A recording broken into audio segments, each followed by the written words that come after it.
Hi, Paulster. Who are you to be? Robin Hood? What was that? Can I hold the camera? Now what? Look at my beautiful smile. Okay, that's enough.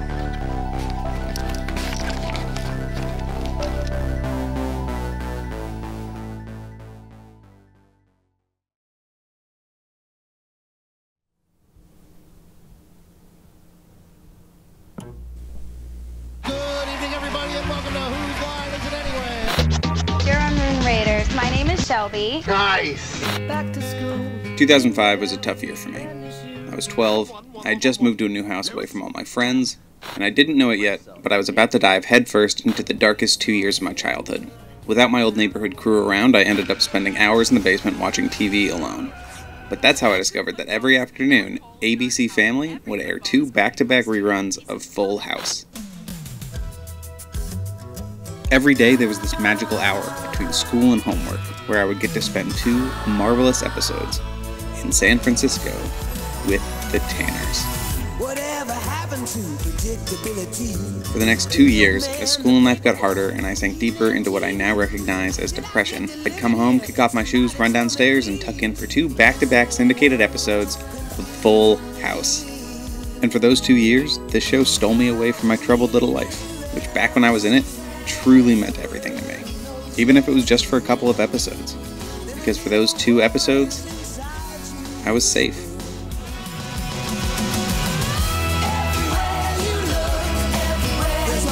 I never missed a day, which meant I never missed an episode, and the way they scheduled them was to just play them in order, and when they hit the end of the series, they just queue up the pilot again. I ballpark that I've seen that whole series 3 or 4 times all the way through. Well, during one of those watch-throughs, I noticed something. An inconsistency in the story. A plot hole. Small, but definitely there. On the next series cycle, I confirm my suspicion. This flawless series, my sanctuary, had lied to me. I sat on the sickening secret for a decade and a half before something recently knocked it out of the deep recesses of my memory. Last year, my friend Jamie decided to host a PowerPoint party for her birthday. While racking my brain for a presentation subject, the plot hole I'd discovered as a child came rushing back. I immediately got to work on my PowerPoint explaining the plot hole, and a little over a month later, I presented it at Jamie's birthday party. Here is that PowerPoint, slide by slide.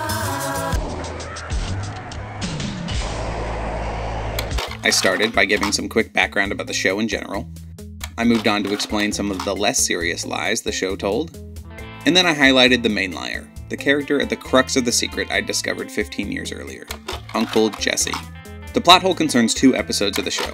The first episode, entitled One Last Kiss, aired in 1990. I summarized it in this slide. Then I provided 2 short scenes as evidence. Scene A, in which Joey and Jesse discuss Jesse's 10-year high school reunion.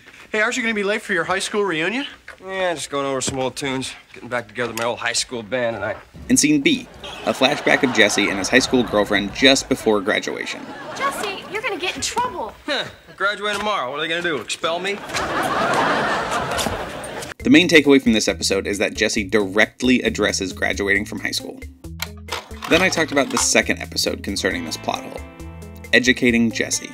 It originally aired in 1992, 2 years after One Last Kiss. If this story has a villain, it is Educating Jesse. Again, I supplied 2 short scenes to illustrate my point. Scene C, in which Jesse acts skittishly after DJ asks for help with a stay-in-school campaign. We've been working on this campaign, well, I've been working on this campaign for the sophomore class, and since all the kids listen to you on the radio, we thought you guys would be perfect spokesmen. Spokesman, huh? Guess that means I can date spokesmodels. This show's amazing, and you're making a huge mistake if you've never seen it before. Hey, dudes, we're there for you. What exactly are we spokesmen for? Yeah. It's a stay-in-school campaign. Oh, that's pretty cool. Good cause, huh, Jess? Yeah, that's a real nice cause. But I'm sorry, I can't help you out with that one. And finally, Scene D, the most crucial and damning piece of evidence, in which Jesse admits to the family that he never graduated high school. Now, why won't you help DJ with her campaign? Why? You want to know why I can't help DJ with her campaign? I can't help you with your stay in school campaign because I didn't stay in school. What? What? Yeah, what? I'm a dropout. There. Well, let's just move on with our lives, okay? You heard the man. Let's move on with our lives. Sorry, Michelle. Not while there's a plot hole on the loose. I briefly summed up the main takeaway from episode 2, and then I compared them to clearly and painfully lay out what I had until that point kept to myself. The lie at the center of the story. There is a plot hole in the middle of America's most beloved family sitcom. It's okay if your heart is breaking. Mine's been broken since 2005. So that was it. I did like Michelle said and moved on with my life. Except, while I was going over the slides in preparation for the presentation, I noticed something I'd previously glossed over. Something in Scene C. Kudos to you if you caught it before me. Here's a freeze frame. For the Stay in School campaign.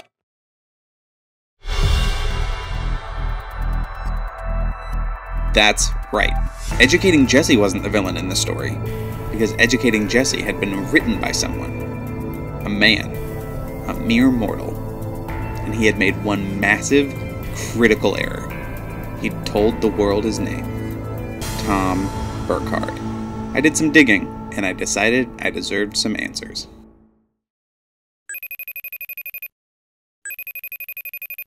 How are you? I'm good. Everything's got real sunny. It's like 80 degrees here in Los Angeles. The writers knew this day was coming when we would be hunted down for all our flimsy storylines and plot holes. Yeah, I caught you. Full House came up and I was pretty young. I was like 25, 26. And my first sitcom, I got kind of thrown into the fire. And midstream on the show, I did seasons 5, 6, and 7. It went eight years. You were not required to watch every episode of Full House before you got hired to write. No, I didn't know the history, so I just thought about, Jesse's, seems like a little bit of a rebel. Talking about your plot hole, I know we discussed that in the room. It was brought up? Oh yeah, for sure. We had great writer's assistants, and I believe our assistant Colleen came in. It was like, hey, remember in season 4, where he makes, because you remember that storyline, but sometimes you forget the specific dialogue where he says, where they can kick me out. So, we're like, oh, thanks, Colleen. Now we gotta, we gotta spend 2 hours. Like, you don't want to throw out the story. That's the big thing, because it's so hard to get a story. 100%. So I can't remember specifically, but I know that I probably had that in the first draft. Some little tedious thing, little explanation. But, after a certain point, you go, oh, it's just too, nobody cares. Let's just cut it out. You don't think it's going to live in syndication. You go, oh, okay. Back then it would air during the season, and then during the summer they'd repeat episodes and stuff. But you don't, at the time, you're not thinking, oh my gosh, there's some kid in Des Moines who's going to watch this episode, 20 times. Or a grown man in New York who's going to watch it. Yeah, the joke's on you on that one. Well, if I think of any more plot holes, I'll contact you immediately. Tom is awesome. He was unbelievably kind and very generous with his time when I contacted him about answering for his sins / this plot hole. By the end of our discussion, I realized that neither Tom nor the episode he wrote was the villain in the story. The real villain here was a demanding production schedule and the scarcity of home media and syndication in the early 1990s. Isn't it always? I wrapped up my presentation with this concluding slide and answered some questions from Jamie's other guests about how I tracked Tom down and why he ever agreed to meet with me, much less be recorded. Like I said before, it's because Tom is awesome. I sent Tom a follow-up email after the party telling him it went well and thanking him again. He replied, tickled at the whole situation. But he also did something I didn't expect. He asked for my address. A week later, I got something in the mail. Paul, I actually went into my garage and I pulled out a box of scripts. I found... You're kidding! the shooting draft. That's a gem. So I wanted to see that maybe we had it in there, and then we just cut it out in editing. And no, there was no mention. Gotcha. Full House stopped airing in 1995. I was 2 years old. I only ever got to see it on reruns. I had wished desperately for 2 of my darkest years to be able to step through my TV screen and enter the Tanner house, to be a part of the story. But I always knew that was impossible.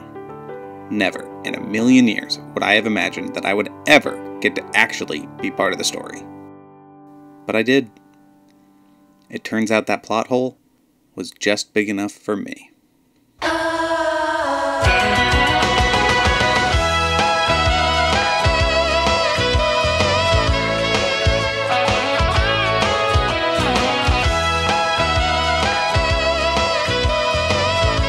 By the way, I got to go visit the establishing shot house on a quick trip to San Francisco last year, over a quarter of a century after the show ended. There was still a line to take pictures in front of it.